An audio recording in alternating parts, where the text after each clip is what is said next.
Call of Duty Warzone solos is equally as intense as Warzone trios or quads. In my opinion, it's actually far more difficult than either of the other two. It's down to you to be the eyes, ears, and everything else of your team. If there ever a game mode where you feel the pressure, then this is it. But if you're new to Warzone, this is definitely the best place to practice your playstyle and hone your skills. You may well want to give it a try before you hop on with your mates to play the group modes, which is probably what brought you to this video. I've been experimenting with a few different playstyles recently, using different setups and tactics to see how they work out. I figured that I'd share my knowledge that I've gained along the way in order to help you become a better solo Warzone player. Many of these tips may also be of use in other modes, so it's definitely worth sticking around as there's sure to be something here for everyone. First on this list, it's all about caution. Sure, if you want to run around, play aggressive without worrying about wins, then you can disregard this. But if you're coming to the game from a competitive position and want to improve your win rate, then throwing caution to the wind isn't a good option. In solos, getting caught out and about is far more of a problem than in other game modes. There's no one to watch your back, no one to cover you, and also no one to revive you. Getting shot at from multiple directions is far more dangerous here than in another mode, but it's also just as likely to happen. You need to be evaluating your movement, planning where you're going and moving in a logical manner. There's no need for you to sit back and camp the game out, but charging in head first isn't going to help you at all. Stick to cover, make sure you've got a full inventory where possible, and plan your next course of action wherever you are. You want to grab every advantage that you can. Make sure you're scoping out buildings you're in properly, staying away from open spaces, and always being on the lookout for enemies. Second on this list is all about awareness, both in playstyle and in in-game items. From a playstyle perspective, you need to always be aware of your surroundings. You need to know where cover is, where your escape route is, and the lines of sight at all times. Obviously, you can't know everything every time, but having a good understanding of your current location and environment is crucial to solo Warzone success. A lot of players will happily charge around and not think about all the different aspects of the game at once. While this may seem like a tall order to do so, the advantage it will give you is unquestionable. You should also be aware of the zone, where it is, how it's changing, and your relevant position to it. Having to rush from zone to zone will make your life far harder than it needs to be. It forces you to act hastily, and this puts you at a risk you could easily avoid. Now also in this category is the question of awareness in in-game items. For me, knowledge is power in solos in a far greater way than in groups. Make the most of items that give you a heads up on enemy locations. UAVs and heartbeat sensors are items I would both swear by. They offer you a distinct advantage by revealing enemies to you. Getting the early shots in a solos fight is a major advantage and one you'll be grateful for. Tip number 3 and 4 come hand in hand, and these are to get stocked up and to get moving. Now you don't want to be doing any weapons looting or armor looting late game if you can possibly help it. Ideally you want a full inventory as early as possible. 5 plates is mandatory as you don't want to be faffing about with stocking up late into the match. You want to have your ideal weapons and loadout equipped before you start moving into the zones getting ready to fight. This is the second part of the tip. Make sure that as soon as you've stocked up, you get moving. If you can make a calculated guess as to where you think the next zones will be, try and get yourself into a position that will favour you late in the game. You're most exposed and at risk when running from the zone. You'll be forced to run headlong at a most likely prepared enemy, with no option to go back or to change course. You convert this entire risk factor by getting your easy moving done early doors. It's much safer and easier to move before the zone starts to come in, as there won't be teams looking to pick you off at the same rate as when the zone is closing. Leaving it to the last minute simply makes you a target for another player. Fifth tip I've got for you is to avoid exposed objectives where possible. So scavengers are great if you need money. Whilst they make you move, no enemy team is alerted to your presence.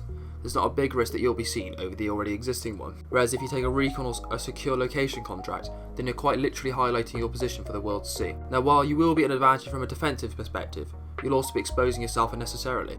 In the same vein, avoid loadout drops where possible. Sure, in a pinch they offer a nice discount and can work out very favourably, but plenty of players will happily camp these in order to pick off easy kills. More often than not, it's just not worth the risk.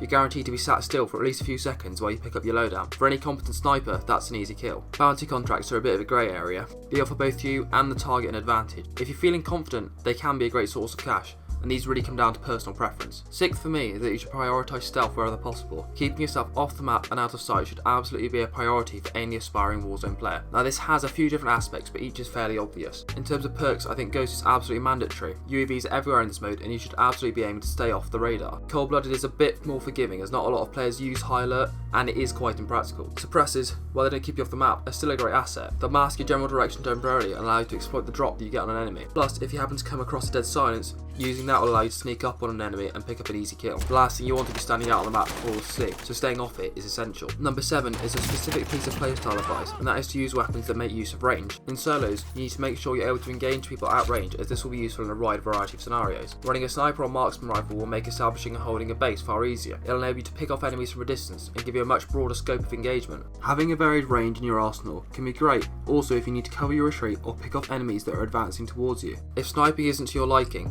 then sticking a thermal sight or an ACOG on a stable assault rifle build is also a good option. You want to be able to control part of the map, and by extension having a decent range weapon will help you with this. Having a variable sight also means that you can still use these weapons at close range as well. Plus, I'd recommend assault rifles and sniper rifles over LMG setups, as the mobility hindrance that these provide you with is a major problem. They'll slow you down and, although they're good in a rare spray and pray situation, it's a compromise that I don't think is worth it on the whole. LMGs do have their place in this game, but more often than not they require a class build specifically designed to embrace the strong points. That is something that I'll be covering in a later video. Number 8 is to take advantage of fixed placements such as buy stations and loadout drops. Now, assuming you followed the previous advice of getting stocked up early, buy stations and loadout drops effectively act as bait. Players will be drawn to these to stock up on supplies or grab a loadout. Now, if you can establish clear lines of sight over objectives, you'll be in the best position possible to pick up easy kills. Some people may call this tactic cheap, but it undeniably works. People will be attracted to these necessities of the game, and you can exploit this if you want to. Before you use any of these anyway, you're going to want to assess the surroundings and make sure the environment is safe for you regardless. Plus, if you're waiting for zone to come in,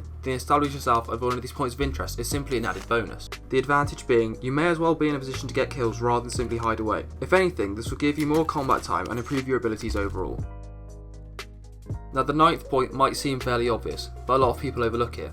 Being patient is one of the most important aspects of any solo Warzone player. You need to be calculated and precise whatever you do in this mode, as any mistakes you make are far more likely to come back to haunt you.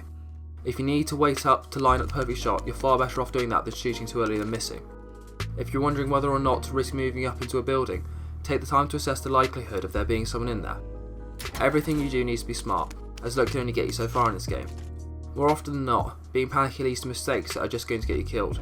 If you're still learning the ins and outs of the game, there is absolutely nothing wrong with slowing down the pace of the match. Better to have a few well-earned kills than to die early because you didn't think something through. Now, I'm not saying that following these tips and tricks are going to transform you into a master of Warzone, but you should bear in mind each of these tips for wherever you're playing solo Warzone. You may well have your own preferences and opinion, and that's obviously fine.